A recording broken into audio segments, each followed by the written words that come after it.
Hey everyone, welcome back to Lifestyle Locker. This is episode 234 with Kelly DiNardo.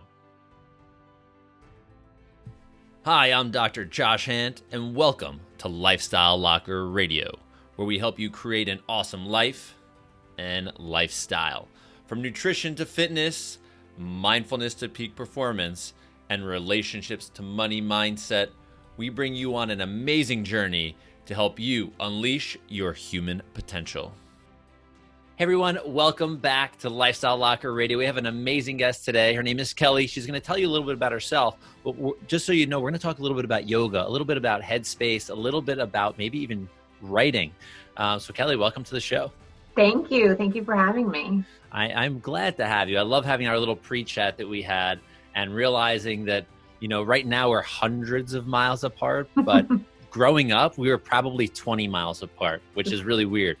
Small world, isn't it? It is a small world. And having to reconnect through this digital world is pretty neat. And I think all of these things happen for a reason. And connecting with experts like yourself is one of my passions. And I'm glad we are able to reach out and make this happen. So thank you. Thank you. It's nice to be here. Yeah. So let's have you actually give the audience a little bit of why you do what you do, a little bit of your background story. Sure. So growing up, I always knew I wanted to be a writer. I don't know totally how that idea got stuck in my head in the first place, but I had my first job as a reporter when I was still in high school. And I was just very focused on that as a goal and went to college for that.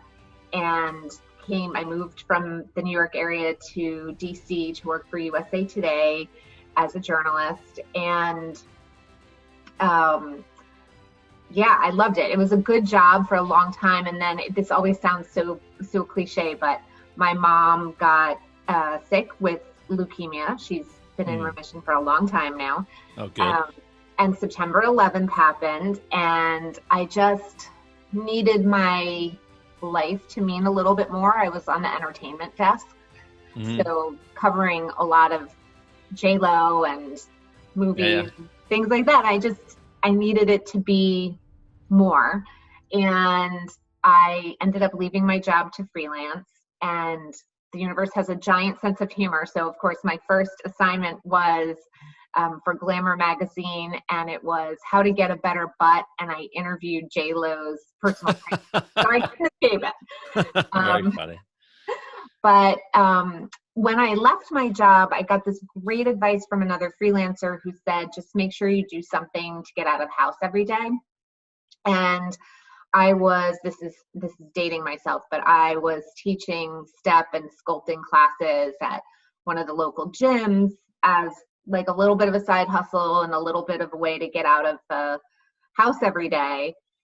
And I had a yoga practice that I had started when I still worked at USA Today. I was starting to train for my first long distance run, and I just got much more consistent with my yoga practice. And I was studio hopping all over town, and my boss at the gym knew that and asked me if I wanted to go through training and get certified to teach yoga. And I did. And so then I added that to my side hustle. Okay. And so I was doing these two jobs for a long time. One was my primary job, the writing, and then the other thing was just this little side hustle for a long time. And then in 2008 or 2009, when the economy started to crash and a lot of the regular gigs I had, my magazine columns and things like that, started to dry up, and people were getting laid off and magazines were closing. And my boyfriend, now husband, said, well, if you weren't a journalist, what would you do? And I still to this day have no idea where the answer came from, but I said I would open a yoga studio.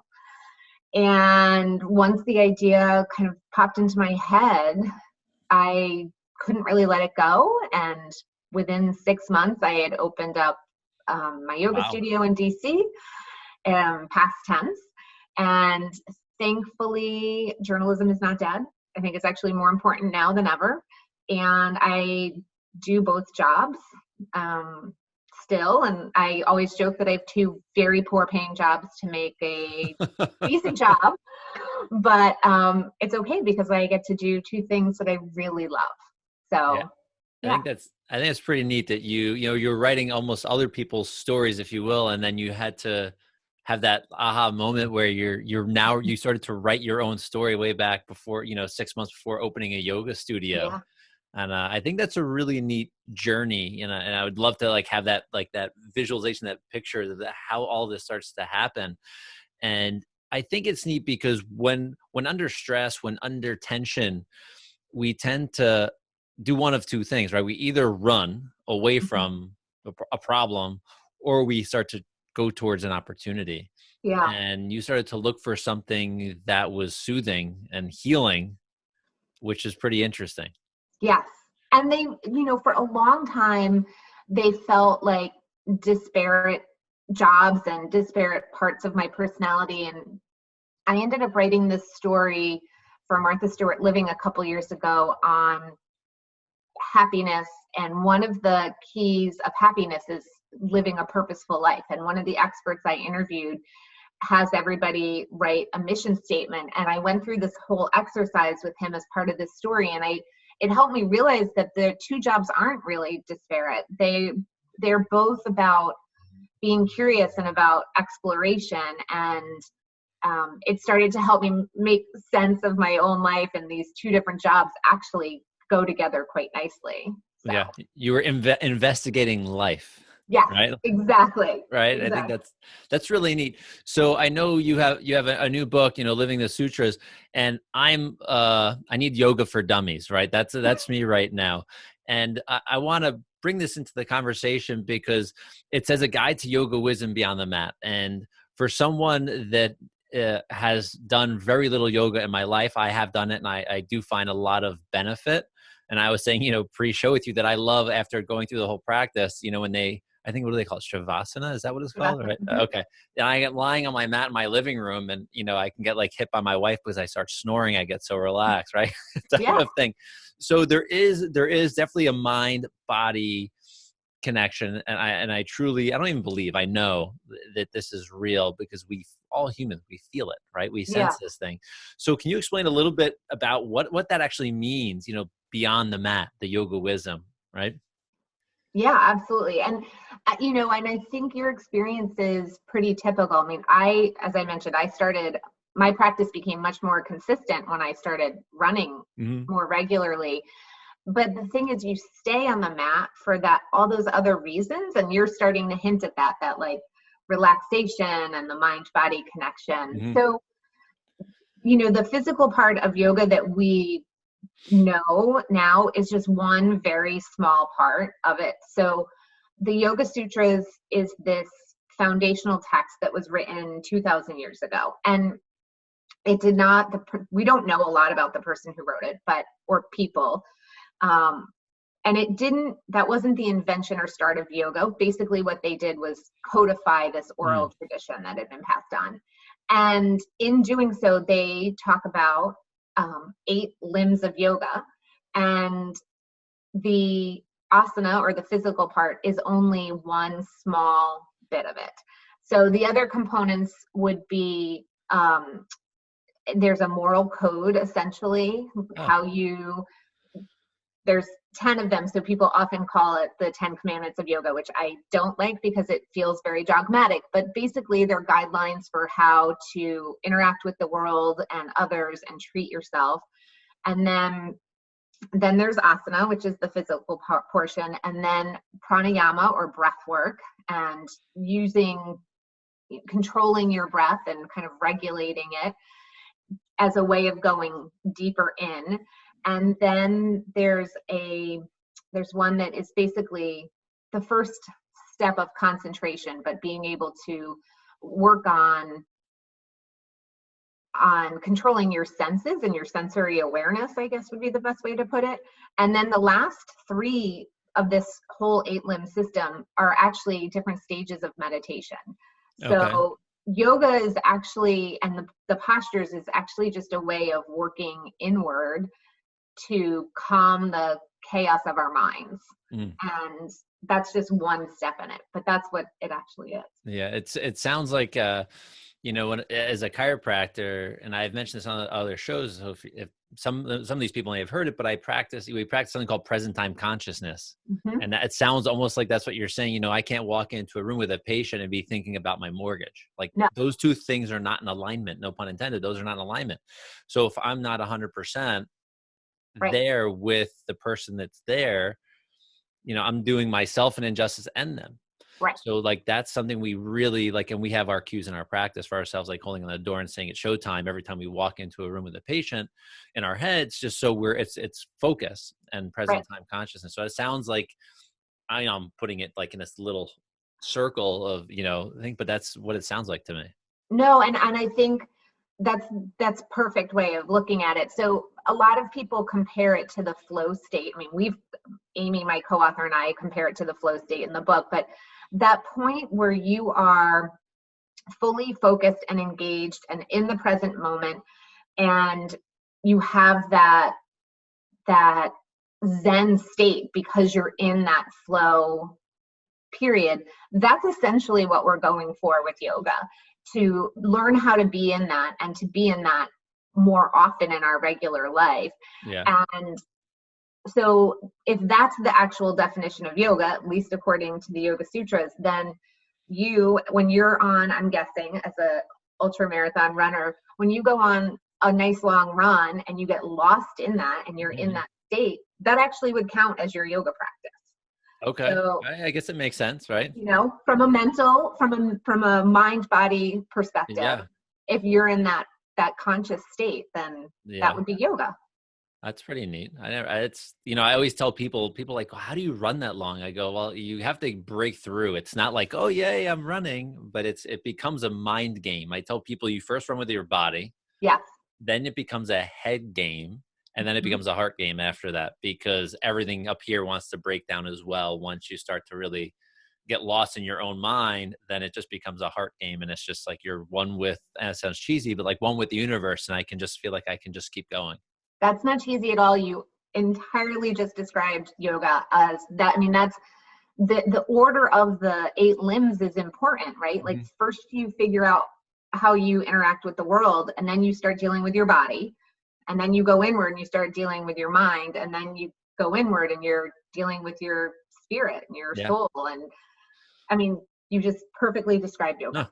Oh, cool. So I've been practicing yoga longer than you thought. Exactly. In a different version. In a different way. Right. That's really interesting. And I think that's a great way for people to look at yoga differently now. It becomes a perspective on how you do things and how you see things and interact maybe with people and even yourself, right, throughout your life. And so I'm just trying to think how to phrase this here. So if someone picks up your book, like now I am a yoga person, obviously, right? But if I wasn't a yoga person, what would you say to the person, say like, this is something that's beneficial because of? Sure. Yeah. I mean, this is a philosophy, and it is one way to examine who you are and to start to understand yourself better. And the whole point of it is to help you understand what your true purpose is in life, and then how you can live that with ease, with joy. I mean, this is a book and a practice that should make you happier, generally speaking. Yeah. But sometimes you may have to go through a dark place to get there. Yes. I mean, I think most of us do. But, in yoga, we talk about it's called dharma. And we believe that each person has a unique dharma or purpose, that they're here on this world to live. And we believe that when you understand that and live that, you're really truly happy. And it's interesting because that's a lot of what psychology and neuroscience has actually proven, which I find really fascinating. And so this is one way of uncovering your purpose and then figuring out how to live it really consistently. Yeah, it's interesting when we talk about like a philosophy. I think it's neat that people think philosophy is just some like airy fairy thing, but philosophies are the questions that drive the thought process and even the science when it comes to anything in life, right? Like, so we're going to get the answers we look for by the philosophy we espouse. And I'll just share this as an example so people can kind of put yoga in one picture and then put chiropractic in another. When we, as a chiropractor, the difference really between us, we'll say in a traditional medical philosophy, just to make it very simple sounding, is one is very vitalistic. And what that means is the sum is more than the parts. Right. And one is very mechanistic, which is, we're like a tinker toy set, like where we can take stuff in and put stuff out, or like a puzzle. Right. And remove things or whatever it may be. So the medical model is very mechanistic. So we're the sum of our parts, and chiropractic is vitalistic. And the way we ask our questions, well, whether in chiropractic school or even with our patients, is very different than someone that may run to a traditional medical office to get an answer. They're going to be very different, even for the same thing. Right. So you can say the same for the way if someone that practices yoga and understands these like living the sutras, right? Understands these philosophies, may be very different than someone that just says, listen, I like to lift weights. And like one is more of an activity, one is more of a lifestyle. Yes. And I would say within that, like, cause I mean, I get this question a lot, but this is a spiritual practice, but it's not a religion. And so if people want to explore the philosophy of this and they're hesitant because they're like, oh, I was raised, Jewish, or I'm practicing Catholic, or whatever it might be, it's meant to support that and even deepen your relationship with whatever faith you practice, or no faith at all. It is very much a spiritual practice and philosophy, but it's not religious doctrine in any way. I think that's a really important distinction to make. Yeah. So I want to go back to your journalist. I want to circle back for 1 second. Yeah. So as a journalist, I can only imagine that it can be like a pretty high stress type of job, like searching for people and trying to get people to have conversations with and get answers. And it's like a go type of mentality or lifestyle. And then you get yourself introduced to yoga. How did that possibly even help that type of practice of being a journalist? Yeah. And even now transitioning to a business owner and running a business that is a yoga studio. Yeah. They're really complementary, and in ways I think I knew, as a journalist, I go through periods of time where I talk to people a ton, but just as much, if not more often, I'm sitting behind a computer by myself, right? It can be a very solitary job in a lot of ways. And then at the yoga studio, all I'm doing is dealing with people and interacting with people and my teachers and my students and the community. And that those are very different energies, so they can really help fuel each other. I tend to be a very, I like to work, and I tend to be a very type A person in that. And so that actually is very good for me as a journalist. And then the yoga is very good for me to kind of moderate and regulate that, because I don't think it's good for anyone to be in that state all the time. So yeah, but in a lot of ways, I think they're very complementary jobs. And again, in ways I was very naive, I think, when I opened the studio, and I'm very glad that I was, because I think if I had known what I was actually getting myself into, I'm not sure I would have done it. But the things I thought the skills I thought that I would need, or what I thought I would be doing, is very different from the reality of that, and in the best way possible now. Okay.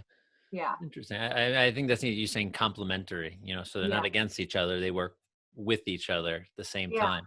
Yeah. And so what would you say, at the time of this recording, there's like a global shutdown. We're all stuck in our spaces, if you will. Yeah. And people are more stressed than ever. And we know stress can deplete the way the immune system functions and all sorts of things. So how would you say yoga, and maybe putting your headspace into a book like yours, and even just the concepts of yoga, would help?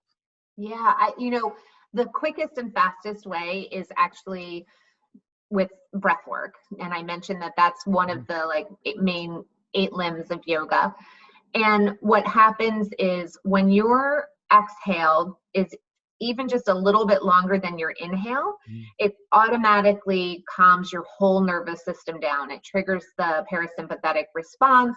Mm. And so if you need to do one thing to calm down or to like relieve that stress, it's just to start focusing on your breath and to extend the exhale. And yoga has a lot of different breathing exercises that are there are some that are very energizing, that'll like really fire you up.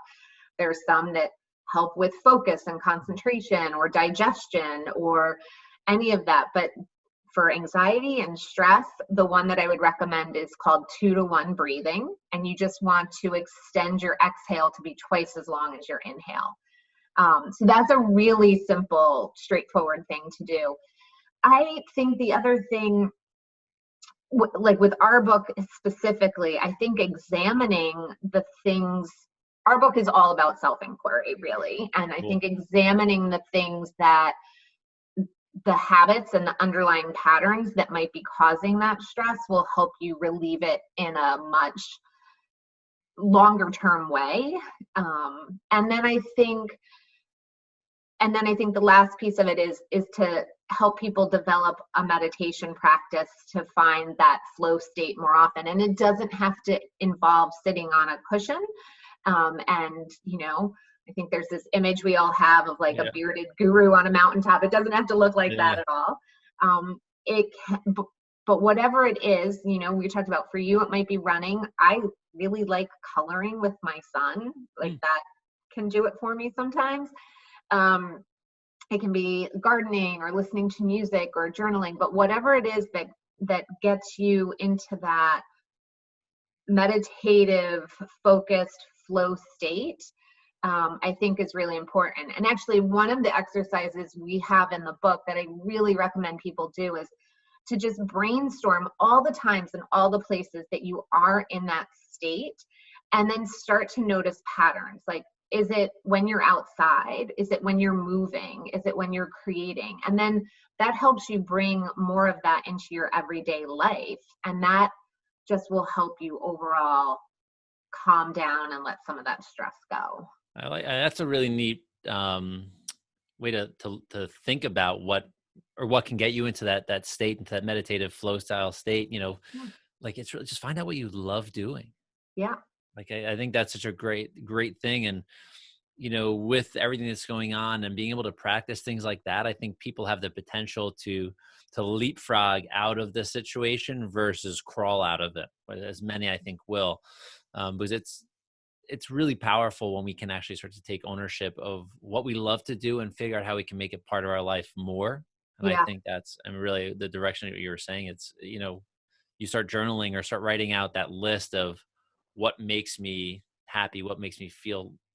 I mean, I'm paraphrasing it, but I think it's a really powerful exercise. I think I'm going to actually go through that again, because I'm sure I can find more things that do that.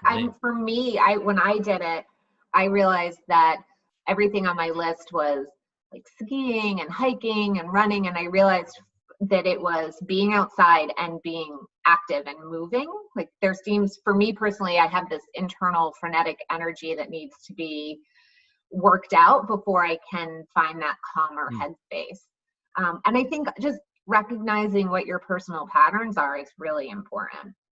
Yeah. I also think, you know, everybody has adjusted or shifted their routines and their habits in this time. And I think it's interesting to look at which ones are serving us and which ones are not. And then can we hold on to some of the ones that are serving us when we get out of this? So for me, one of the things I had to stop doing for my own anxiety was not looking at my phone first thing in the morning and not reading the news. So I've created a media moat, and there is a 30-minute news-free period of my day in the morning, so that I'm not starting off like anxious and kind of worked up. And so I'm reading an actual hardcover book, and it's, you know, nonfiction, and it's not related to pandemics and health. And so, and then I'm in a better headspace to start my day. And I'll be really curious to see if I can hold on to that habit when we're out of this. Yeah, I'm sure you will, because I think it's interesting when you look at, I'm sure you studied, and read quite a bit in your in your life as someone that's, focused on yoga and obviously being a journalist. You're probably reading a lot more than most people.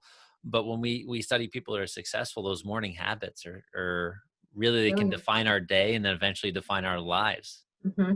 Right. Absolutely. So I Yeah. think that's a powerful one, putting the phone down. I joke with people saying, like, we're usually never I'm looking where mine is now. We're usually never 3 feet from our phone, Yeah. which is crazy, right? Yeah. It really is. So Yeah. that's good. Like, so when we do our yoga practice in our living room on our floor, it's good that my phone gets to go like over there. It's on silent. I don't hear any of the dings or notifications, and we can just be. And I Let it think go. it's interesting. And now that you say that, I found myself about a year ago when I started getting into longer and longer distance running, that when I run, my phone is always on me just for emergencies, but every single notification is off. Like Yeah. I don't pay attention to the outside world anymore. I mean, my environment, yes, but nothing coming in. Nothing. So Yeah. interesting. It's a neat concept. So I hope you can keep your Our morning that way. our mornings have been so much calmer and so much more relaxed. I mean, we're also not like rushing out the door to get to school and to work and all of that. So I don't know. I really hope that we can keep a calmer pace in the morning. I don't know how we do that, but we'll see. Very cool. So I actually want to ask you a set of three. Actually, it's only one question with three answers to finish up here. So if you were to tell any person that's listening, in order for you to unleash your human potential just a little bit more, what three things would you tell them to do today? Today, I would say breathe slowly and consciously. I think when we pay attention to our breath, it can be really powerful. And you have to be almost quiet and still to do that. So it lets you go a little internal too, which is important. I would say practice yoga, and it doesn't have to be physical. I'm a firm believer that you can do down dog and never practice yoga, and you can practice yoga and absolutely never do down dog. So that thing that that puts you in that state, go do that. Make sure you do that for yourself at least 5 minutes every day, if not longer. And then just go hug somebody. I don't know, maybe it's because we're talking while we're all in the midst of this health crisis, and that's harder. Just, I think really people are the most important reason we're here, is to serve each other. And I think one of the easiest and quickest ways you can serve someone else and yourself is just a giant hug. So That's absolutely awesome. I love those three. So everyone, make sure you head over to her website. If you scroll down in the show notes, you will get all of her details. And when you're there, check out her books. She's got a few of them on there. Also check out her podcast and some of the articles she's written. I encourage you to do this. Connect with her on social. She's a fellow New Yorker. So for those New Yorkers listening, come on. She did grow up here. But all kidding aside, Kelly, this has been a great conversation. I'm really glad to be able to connect with someone that was so close to home. But, it's really neat to see that there are great people in this world, that people are serving their passion and their purpose like you are. So thank you. thank you. Thank you so much for having me. This was really fun. Hey, everyone. I hope you did enjoy that episode with Kelly DiNardo. As we said before, make sure you do check out the show notes to get all of her details, to connect with her, to get her books, everything that we've already said. But I want to make sure you also hang in here and check out the 3065 Lifestyle Shift promo video.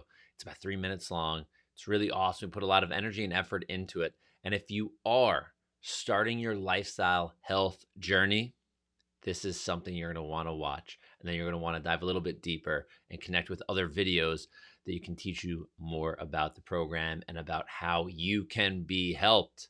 So check out the next video. I appreciate you. Talk soon. Hey, it's Dr. Josh Hant here, and we need to talk about your health, your fitness, and your lifestyle. I know you, if you're like me, you've seen sickness and disease and even death in your life. And we know the leading causes of death in the United States are cancer, heart disease, and diabetes. Many of these conditions and diseases are considered lifestyle-based.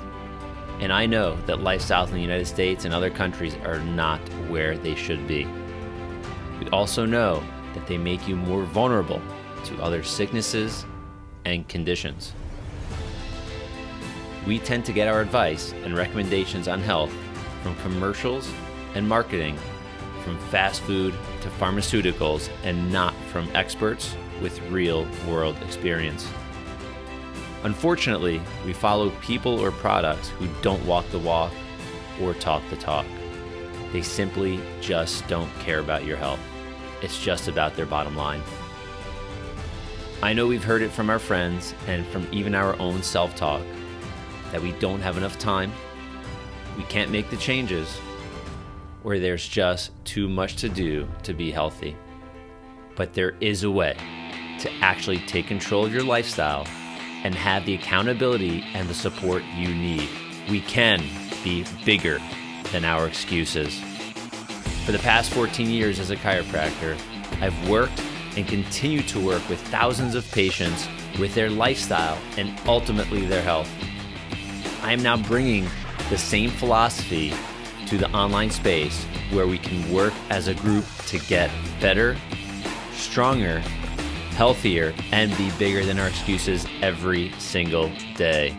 I've created the 3065 Lifestyle Shift Program to be an online-based, training-based program where you get to learn and be engaged with others in your journey towards a healthy lifestyle and ultimately a healthier life.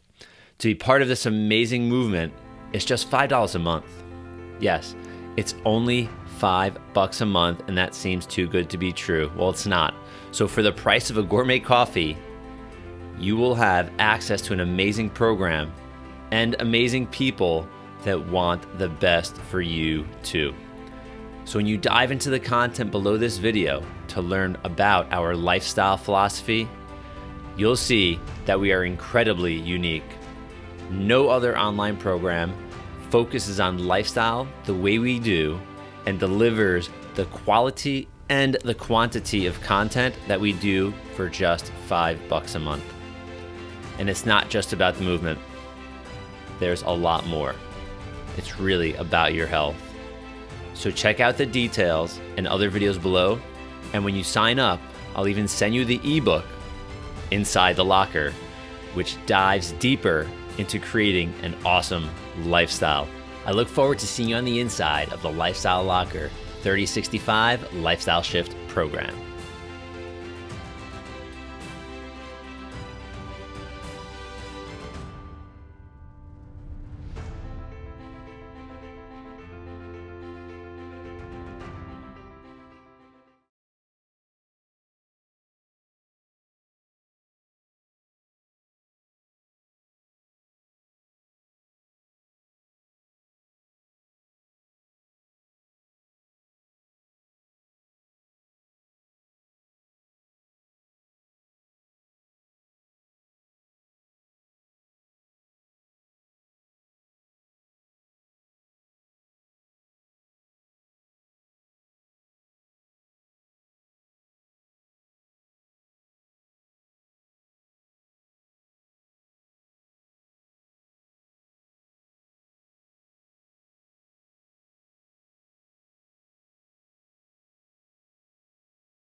Hey, it's Dr. Josh Hant here, and we need to talk about your health, your fitness, and your lifestyle. I know you, if you're like me, you've seen sickness and disease and even death in your life. And we know the leading causes of death in the United States are cancer, heart disease, and diabetes. Many of these conditions and diseases are considered lifestyle-based. And I know that lifestyles in the United States and other countries are not where they should be. We also know that they make you more vulnerable to other sicknesses and conditions. We tend to get our advice and recommendations on health from commercials and marketing, from fast food to pharmaceuticals, and not from experts with real-world experience. Unfortunately, we follow people or products who don't walk the walk or talk the talk. They simply just don't care about your health. It's just about their bottom line. I know we've heard it from our friends and from even our own self-talk that we don't have enough time, we can't make the changes, or there's just too much to do to be healthy. But there is a way to actually take control of your lifestyle and have the accountability and the support you need. We can be bigger than our excuses. For the past 14 years as a chiropractor, I've worked and continue to work with thousands of patients with their lifestyle and ultimately their health. I am now bringing the same philosophy to the online space where we can work as a group to get better, stronger, healthier, and be bigger than our excuses every single day.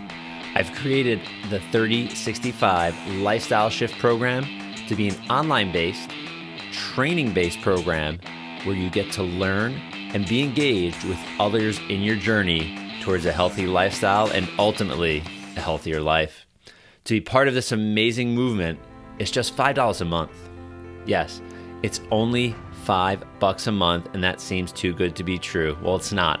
So for the price of a gourmet coffee, you will have access to an amazing program and amazing people that want the best for you too. So when you dive into the content below this video to learn about our lifestyle philosophy, you'll see that we are incredibly unique. No other online program focuses on lifestyle the way we do and delivers the quality and the quantity of content that we do for just $5 a month. And it's not just about the movement. There's a lot more. It's really about your health. So check out the details and other videos below. And when you sign up, I'll even send you the ebook, Inside the Locker, which dives deeper into creating an awesome lifestyle. I look forward to seeing you on the inside of the Lifestyle Locker 3065 Lifestyle Shift Program.